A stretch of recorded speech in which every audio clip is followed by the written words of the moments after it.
everyone, so today's video is going to be about studying psychology at university. So I got a comment recently asking for a video about this and kind of the workload and lectures and how it kind of all works at uni. So I thought I would film that today. Obviously it is going to probably differ for every university and every course. So I can only talk on behalf of what I've experienced, which is at the University of Exeter. And I'm only going to be kind of talking about my first year because it changes from second year and third year, but I feel like the most helpful will be people that haven't gone to uni yet and are probably interested in like the first year experience and kind of how I studied psychology for my first year of university. So hopefully for any of you that are looking to study psychology, or maybe you're looking to come to Exeter, hopefully this might be helpful or interesting for you. So in first year I had 8 modules and I've had to write them down because for the life of me I could not remember them. But they were split between 2 terms, and then term 3 was like an exam term. So in the first term I did 5 modules and in the second term I did 4. If you're wondering that doesn't add up to 8, that's because statistics ran in both terms.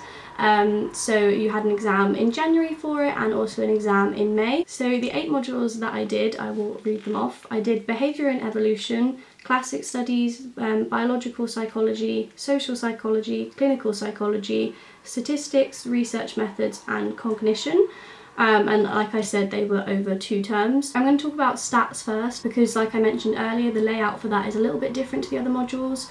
So stats had 2 exams. The first one was in January and it was worth 67% of that module's mark, so it was quite an important one, and it was the only exam out of all of the ones I took in first year that you had to pass, so that was a really important exam. You had to pass that one to get into second year, and a pass is 40%. And then if you didn't pass you had to retake in August, so that was literally the only exam that was vital, and luckily I did fine in it. Stats is kind of one of those things that takes a while to get used to, and you kind of get thrown in there and you're like, I'm never going to understand this. You go to every single lecture and you're like, okay, what am I doing here? I might as well be in bed, I'm not understanding this. But then it's the kind of thing, well, I found at least, you revised at the end of the module and suddenly it like clicked, and it was quite an easy one to get a high mark on to kind of build up the marks of the rest of your modules. And then there was obviously the second stats exam in May, which was worth 33%, which wasn't as important. So all the exams and stuff, they're split into January and May time. So term 1 exams happened in January and then the term 2 exams happened in May, which was nice because it meant you got, you got the Christmas break to revise and then you got the Easter holidays to revise. The other module that I did that was slightly different in its format was research methods. 10% of this module grade was from participating in research.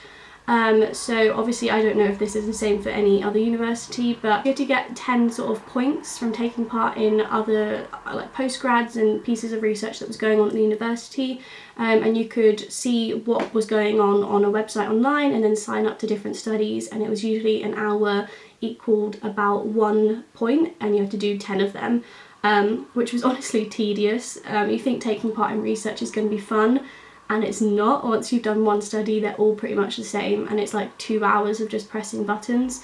So that was very frustrating and I left mine all till the last term, which wasn't good. But it is an easy like 10 marks for that module, so I would definitely recommend doing it if you have that on your course. The other 90% of the research methods module's credits was split into 45 and 45. Half being an exam and half being an essay, and that's how all of the other modules worked as well, but obviously 50-50. So half of your marks would come from like a piece of coursework, which was either an essay or a practical report. So an essay would be a standard, you get given a question and you write an essay on it. I think you usually get about 3 weeks to do it. They were all about 2,000 words and you obviously have to reference and everything.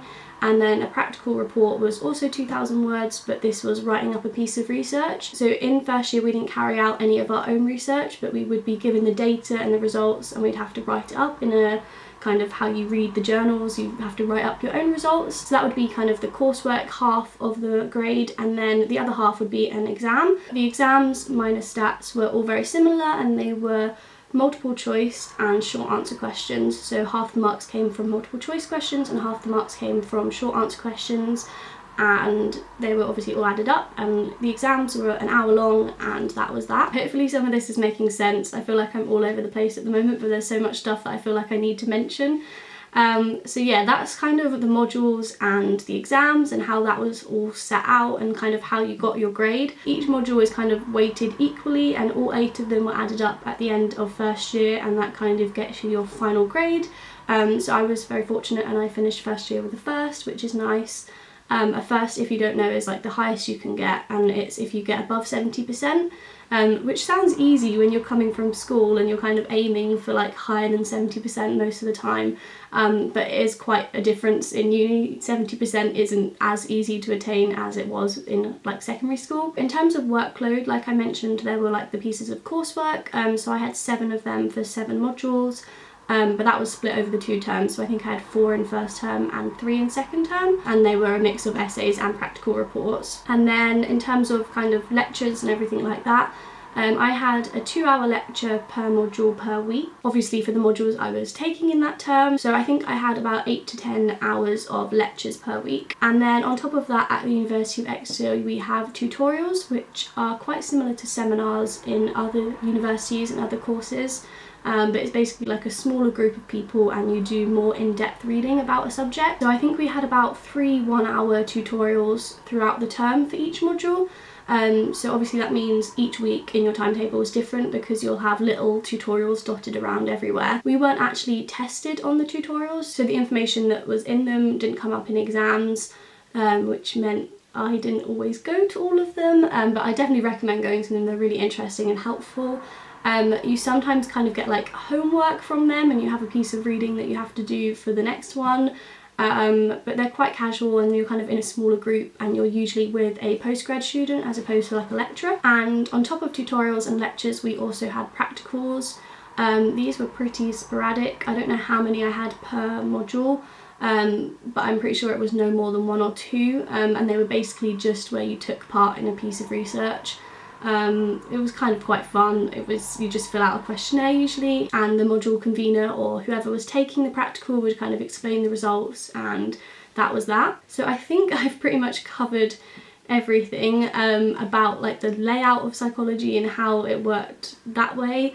The comment also mentioned about how I revised, but I've got a whole separate video on how I revise in general, so I'll definitely link that down below with all my other university videos. But hopefully I've covered everything, and hopefully I've covered what you were asking for. I think your name was Hannah, so thank you so much for leaving a request. And yeah, I hope this helped. If you have any more questions or comments, please let me know. And if anyone has any more video requests, comment them down below as well, and I'll be happy to do them. Thanks for watching. Bye!